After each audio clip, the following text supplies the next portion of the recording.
Joseba, solasaldia azteko aitortza bat miresten zaitut. Jatorra. Zenbat urte dituzu? 50, bete berri. 50 bete berri.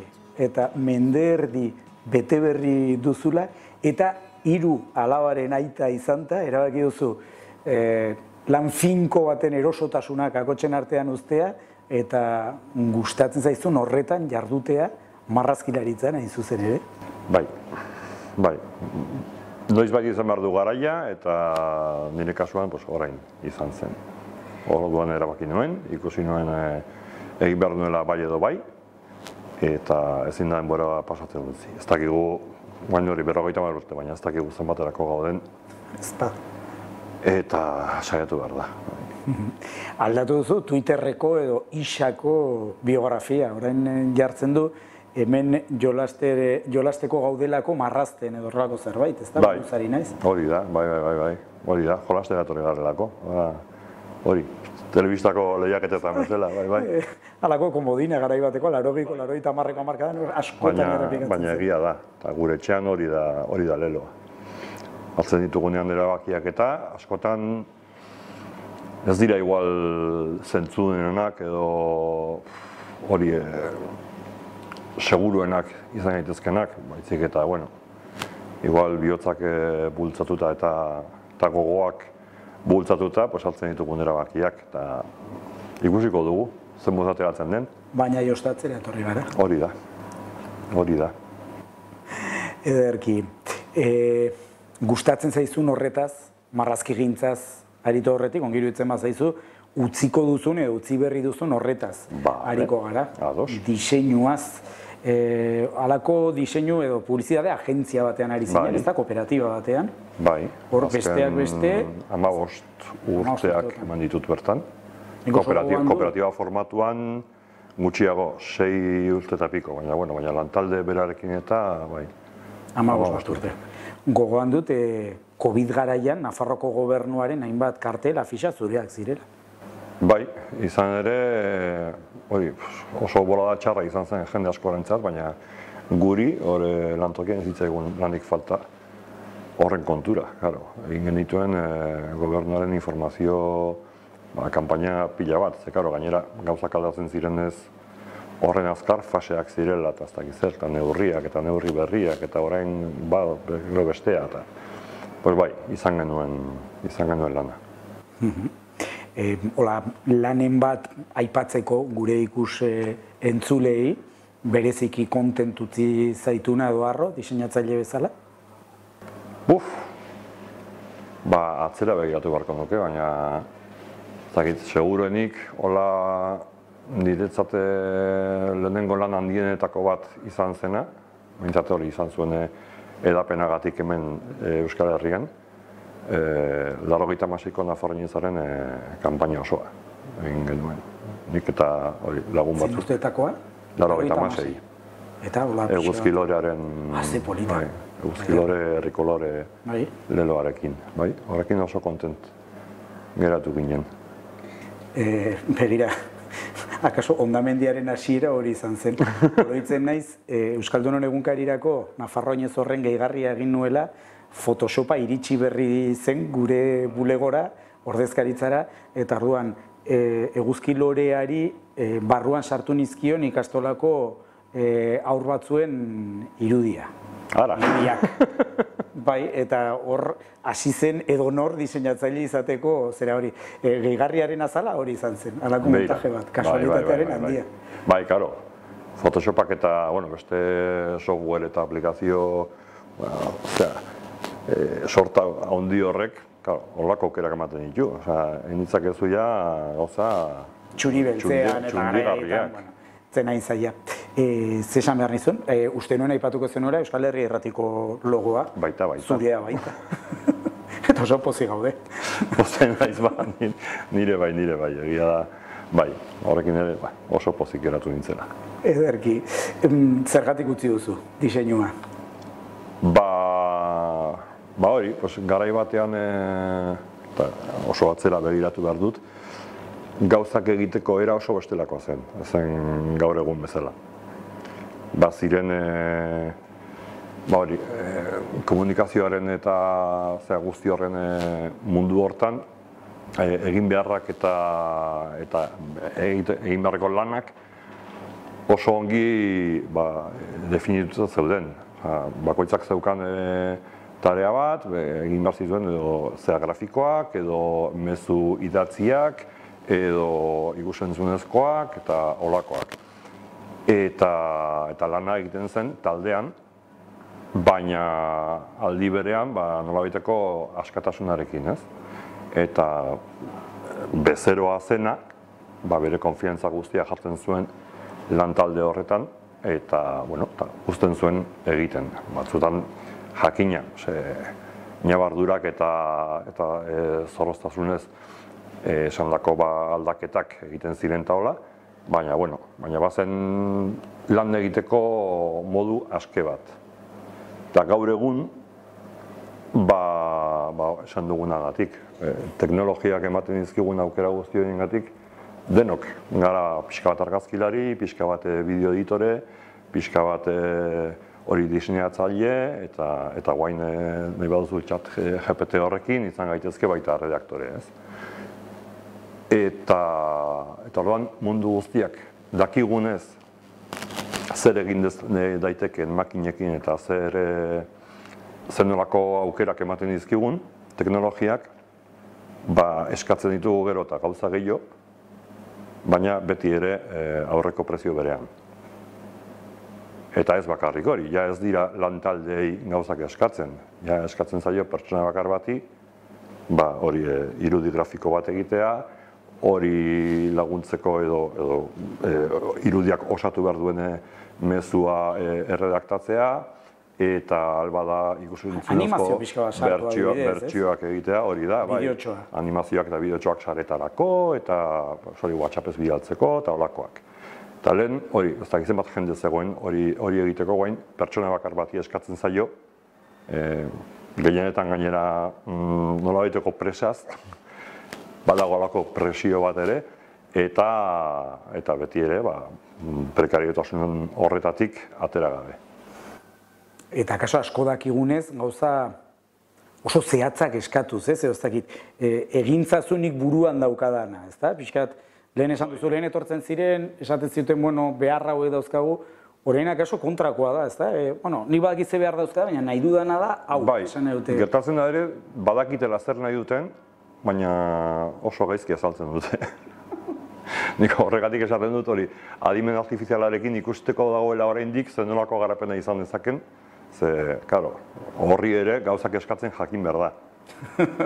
Eta nik nire bizipenagatik behintzat, normalean bezero askok ez dakite gauzak eskatzen. Hau da, adimen artifizialarekiko nolabaiteko empatia sentitze duzu. Esan dut, gailentzen bada sektorean asko sufrituko du.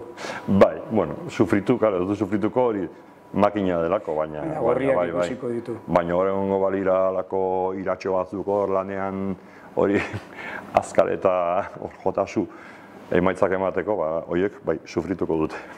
Zer da bezero batek eskatu dizun, diseinuan eskatu dizun okerrena? Okerrena? Bai. Eskaerarik zentzugabeena edo, pasadizoren bat orain gogora datorkizuna.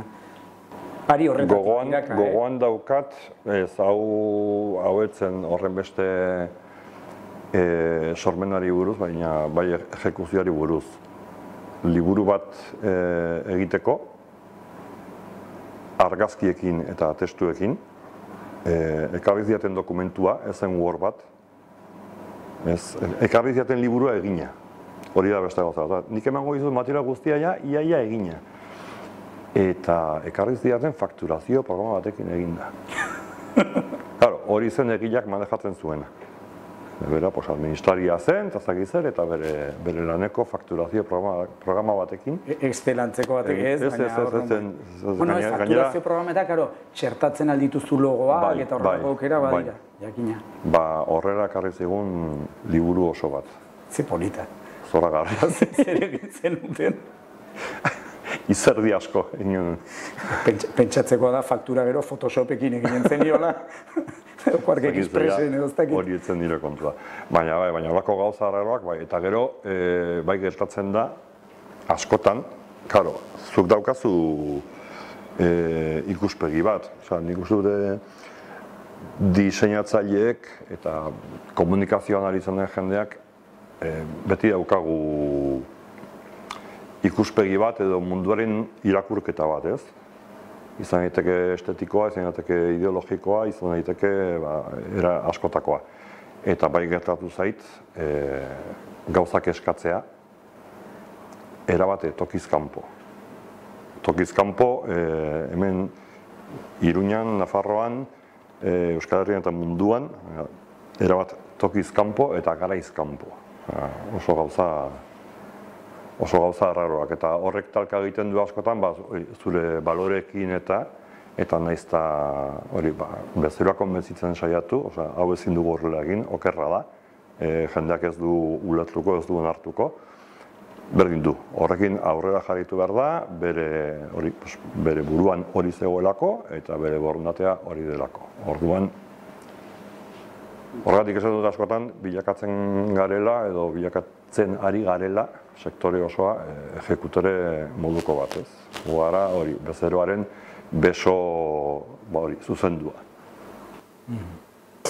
Hor, adimen artifiziala aipatu duzu, bada kanta sonandiko bat zioena Video Killed the Radio Star, adimen artifizialak akabatuko du diseinatzailea, lehen esan dugu, ez da gailentzen aldela sektorean edo ez edo?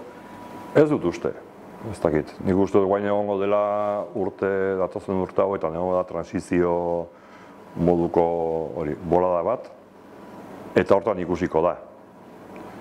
Adimen artifizialak puntu asko ditu geratzeko, momentuz merkea delako. Merkea da doainik. Orduan, bezero batek eskatu aldizkio milaka aldaketa eta milaka froga, beti ere hori momentuan konpontzen direnak, eta dirurik horrendu gabe. Orduan, horrek abantaila asko ematen dizkio. Ze gertatuko den, nik uste dute maila jaitsiko dela pila bat, hori nagusitzen bada. Izan daiteke mediokritatearen paradisu bat, nun zea guztiak oso antzekoak izango diren, eta modei eta jarraituz oso gauza antzekoak egingo diren, eta horrek ekarriko duela, desberdindu nahi duenak edo, joko du berriz ere profesional humanoen gana ez. Gauza bereziagoak edo behintzat organikoagoak egiteko. Erabakigarria izan da, adimen artifizialarena hartu duzun erabaki horretan? Bai eta ez, esaten dizu dena. Bai ikusten dut etorriko dela guain bolada bat non hortik asko tiratuko den, gehien bat hori merkea delako, eta ez, horrek pixua izango balu, ni guain marraztera full time egoteko erabaki hartuta, adimen artifizialak nire kontra jokatzen du. Hor izugarrizko kompetentzia bat dago.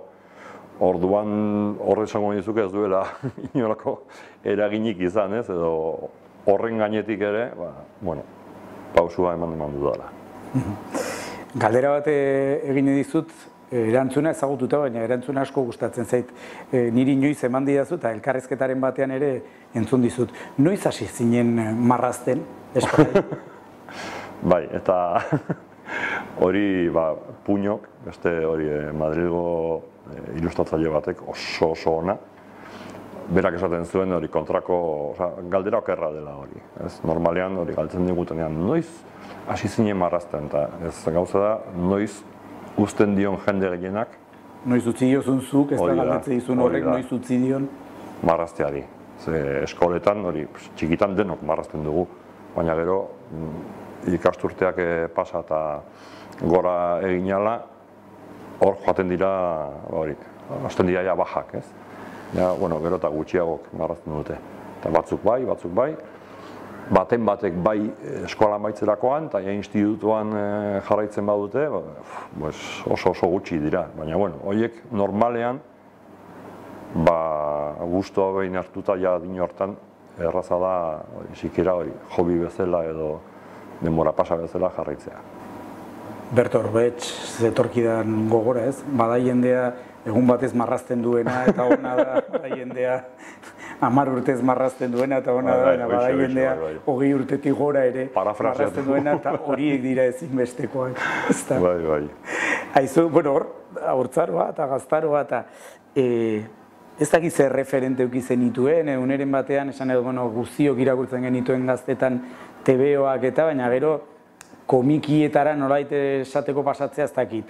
Hugo Pratt edo Milo Manara edo horrelakoak izan ziren edo Krum edo nire kasuan adibidez komikigintzarekin zaletzeko, ez dakit zuk ze bide egin zenuen. Bai, hori, txikitan guztiok bezala TVO horiek irakurtzen genituen, Mortadelo eta Zipizape eta holakoak, astekariak ziren orduan. Orduan ere bazegoen beste merkatu bat, hor asko saltzen zen. Gainera, astero agertzen ziren, ez bat baizik eta bospasei 10 aldizkari desberdin. Eta hor bazegoen aukera bat. Eta gero, diozuna, bai institutuan jasi nintzen beste gauza batzuk irakurtzen, baina diozuna, Hugo Pratt eta Will Eisner eta holakoak. Baina gehien bat, kuriosidadez nik ez neukan inguruan komikizale amorraturik, hoiei nolaiteko jarraipena egiteko, baina bai joaten nintzen, ja behin kioskoetan eta erosten ziren TV horiek ja gaindituta edo alde batera utzita, hemen diruina baziren orduan komiki dendak, hemen eslaban totem. TVOteka ere bazen orduan. TVOtekak ere baziren, hori da. Jarautak harrikan. Bai, eta Gaztediaren etxean bazegoen beste TVOteka zabal bat. Eta holakoetan, tanteatzen eta ikusten, hasi nintzen hori nire gustu propioa sortzen, elikatzen eta garatzen. Eta gero hori egile batek beste baten gana eramaten zaitu, eta hola. Eta hori mundu guztia bezala, eta literaturan gertatzen den bezala.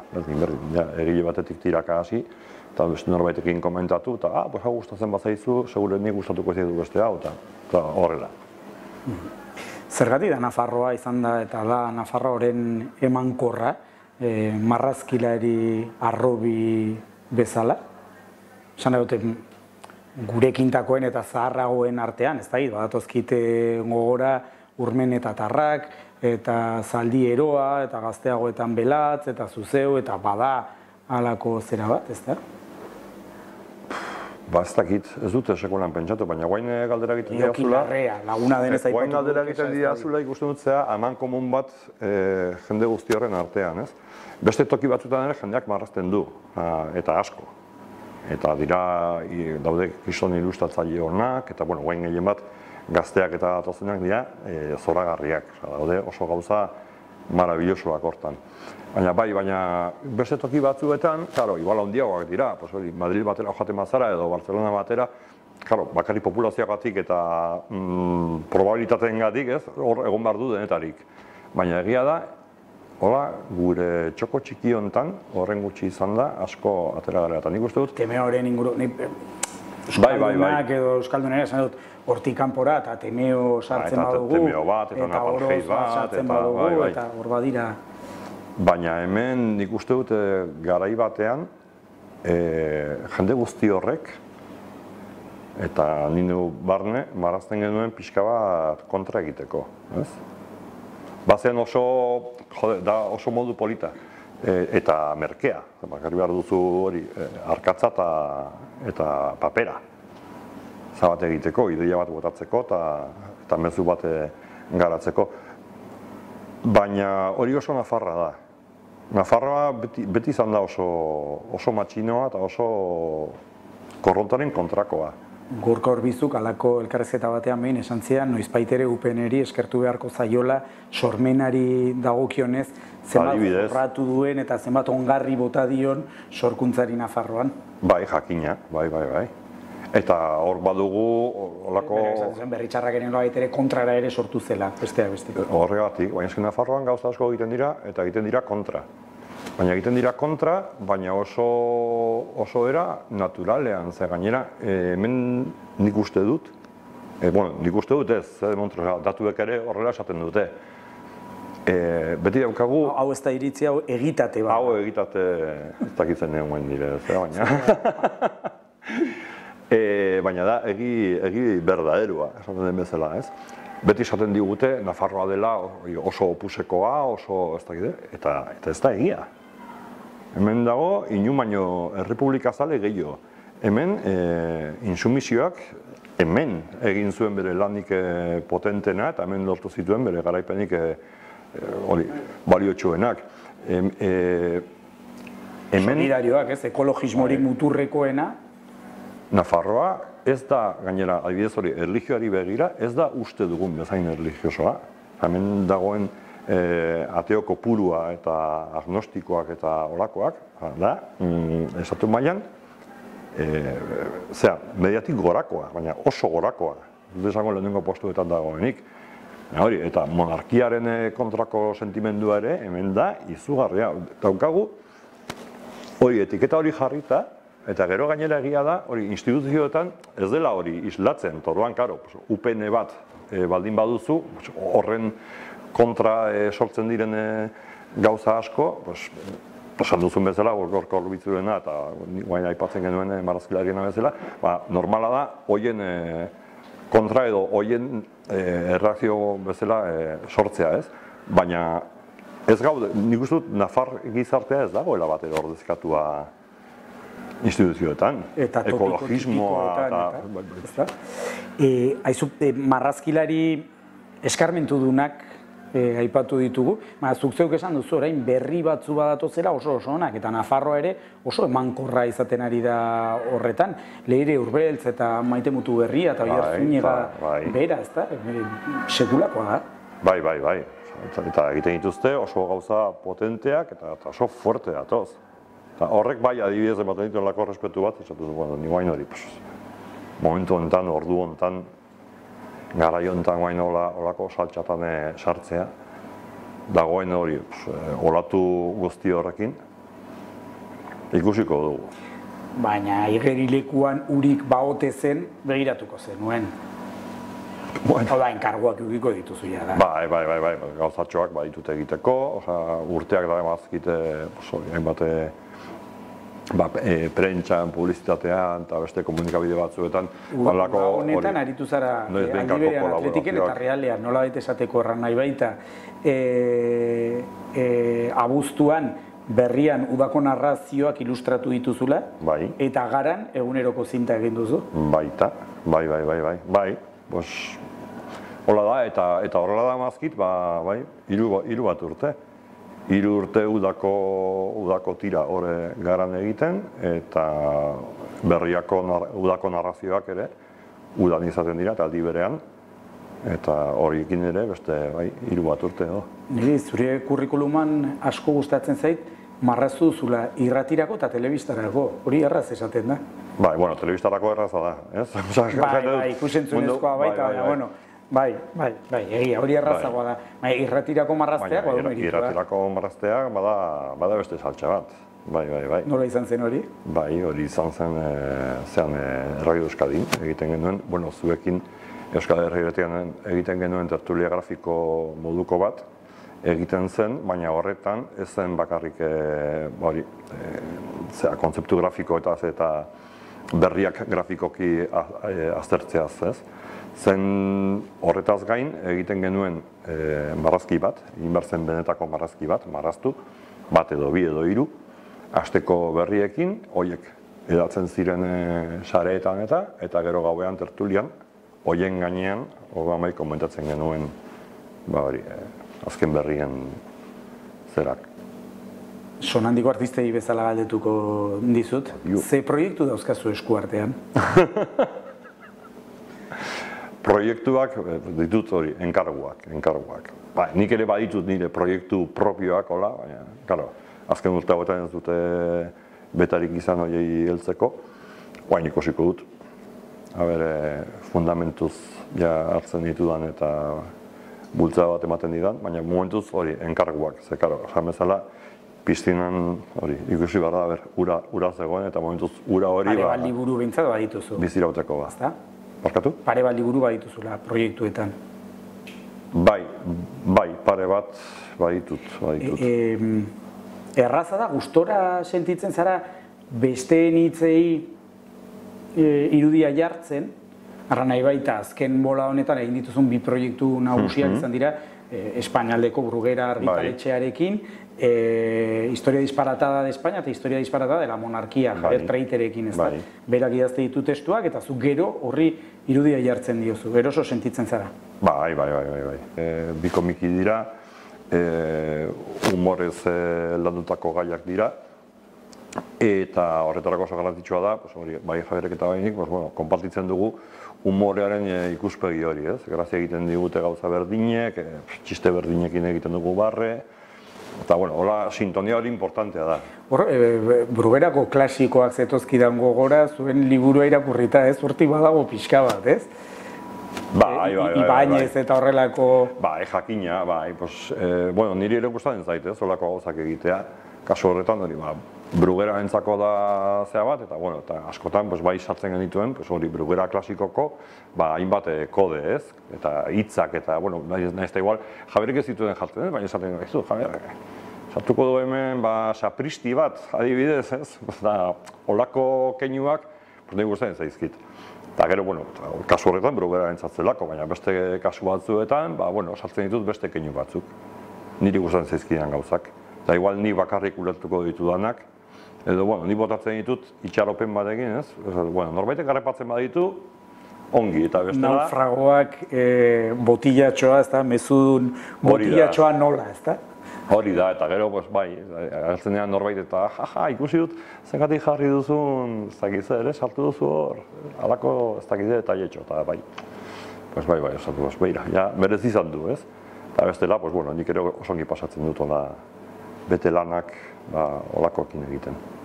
Ez eta humorea zari zinen oraintxe, humorea ere egiten duzu, konparazioa esan dugu hor aritu zarela, egunero abuztuan garan zinta argitaratzen.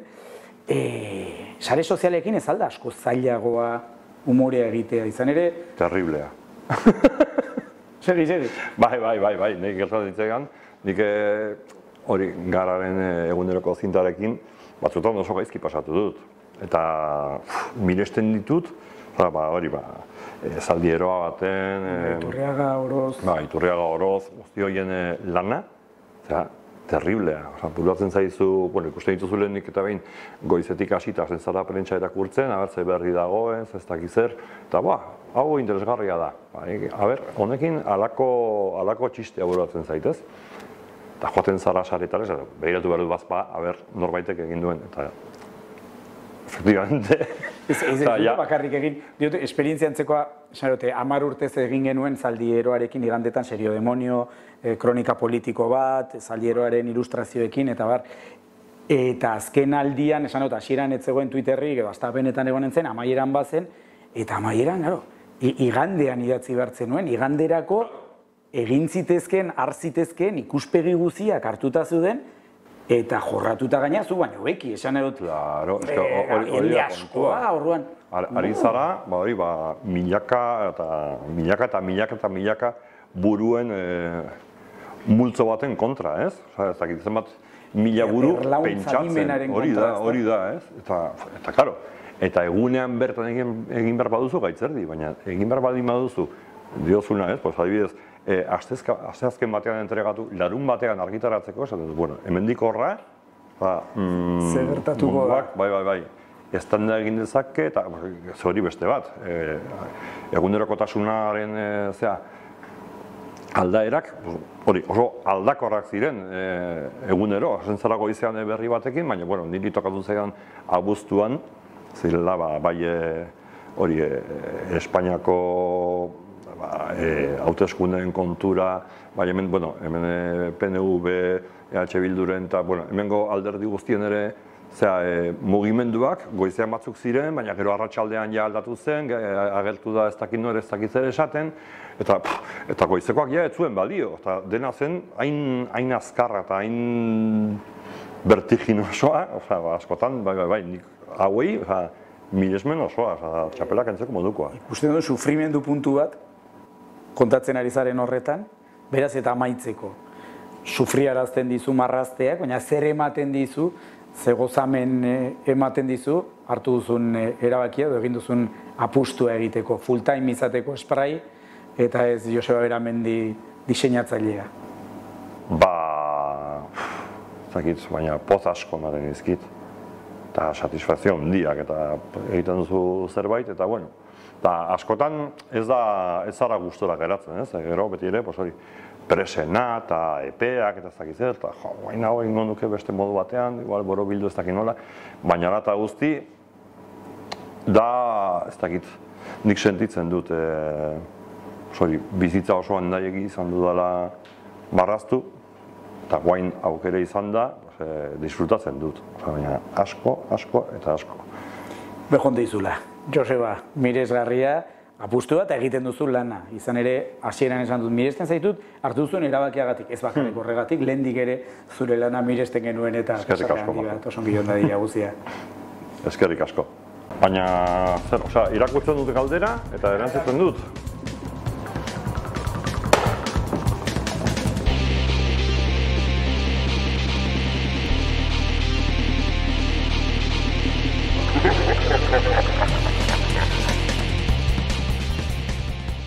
Zaldieroa ala Zugazart. Holako galderak oso gogorrak dira, ezin dauk geratu, oso desberdinak dira bakoitza berean, eta desberdintasun horiagatik gustatzen zaizkite biak. Zaldieroak badauka unibertso propio bat, eta gero unaik duena da, ez dakit, zenolako harrikada duen buruan, baina gustatzen zait. Jende asko esaten du asko, ez zaizkio txisteak ulertzen, baina aske daukane zera ez da igual txistea, baizik eta ez dakit oso irakurketa propioak egiten ditu ere berak, eta hori ere nahi izugarri gustatzen zait. Asisko Urmeneta ala Mikel Urmeneta. Mikel ez dut gehiagi ezagutzen. Ezagutzen dut, Kukuxumuxuren oihartzuna. Baina, Asisko bai gehiago tratatu izan dut, Asisko egin kriston farrak egin ditut. Eta beraekin oso ongi moldatzen naiz, baina Mikelek, ez dakit, zenolako, ezai beraekin tokatu, tratuan egotea, orduan, enuke jakingo, hori pertsonalean. Eta artistikoan, igual laguna delako eta Asiskorena gehiago jarraitu dut, eta igual gehiago gustatzen zaitere horregatik. Joseba Beramendi ara esprai. Bere, eskado. Hau, biak ala biak, ez, izan behar. Bata bestearen bestaldea da, osagarriak dira. Biak izan naiz. Txikitan ere banintzen esprai jakin gabe. Ura sortu baino lehenago. Eta Joseba Beramendi ere beti izango naiz. Diseinatzaile moduan bezero batek eskatu dizun okerrena. Okerrena gauza arraroak eskatu dizkidate. Azal baterako eskatzen zidaten irudi bat, nun gazte bat agertu behar zen grafiti bat egiten esprai batekin, nun hori, liburuaren izenburua agertzen zen hor paretan, baina aldi berean ari zen atzeraka begira, nolabait klandestinitate moduan edo ez dakit zer. Oso gauzako lapilatxoa, batetik esaten duen, hori zer da, bideo bat da edo irudi bat da. Eta bestetik, irudia baldin bada, zoragarria, gustatzen zait, baina izango du resoluzio nahikoarik zuk daukazun artxibo hori. Ez zegoen, sortu behar zen, eta gainera hori argazkian sortu behar zen, tremendua. Marrazkilari moduan bezero batek eskatu dizun oberena. Oberena da, esan diatenean, hau da, marrazkilari moduan esan dute, ilustratzaile moduan, ez? Hau da testua, ilustratu beharrekoa, nahi duzun egin, eta esango diguzu zenbat den. Hori da politena. Sekulan ez da horren librea, gero prezioa jartzea, baina bintzat eskertzen da prestutasun hori. Zure ama eta biok oso urduri gaude marrazkilari izateko hartu duzun erabaki horrekin. Lasai gaitzazu. Gurasoek beti jakin dute, txikitatik hori marraztea gustatzen zaidala, eta beti jarri dizkiate baliabide guztiak, akoratzen izot txikitan, asteburutan joaten nintzen Donibandeko plaza Gorrira, hor zegoen lokal batean egiten ziren margoketa eta horako arte tailerrak, eta ara joaten nintzen larun batero, gurasoek animatuta, eta han pila bat ikasi nuen, eta gero beranduago ere joan nintzen beste margolari zar batekin ere, bodegoiak eta olakoak egitera, eta beti babestu naute alde hortatik. Izan dudan sostengua, morala izan da, ikaragarria. Gurasoek ez diate inoiz oztoporik jarri. Guain egia da, kezka puntu bat hartu zutela, esan nienean hola izango zela hemendik aurrera, utziko duela lan finko hori. Eta lasaitu ditut nola baitez. Momentuz badaukate hori, lanak eta ateratzen zaizkit, espero dute horrela izaten jarraitzea, eta momentuz nahiko lasai daude. Nik uste dut fede pikin bat badutela ere nigan eta nire erabakiak hartzeko irizpidean. Eginen didazu kartel bat nire koinatuaren frutaenda iragartzeko. Bazuzarelako esango nizuke baietz. Eta zuzarelako ere esango nizuke, baina mesedez, ez eman buelta gehiegi. Nik egingo dizut, oso prezionean zuzarelako eta listo, baina enozazu mareatu, baina aldatu beste ez dakit.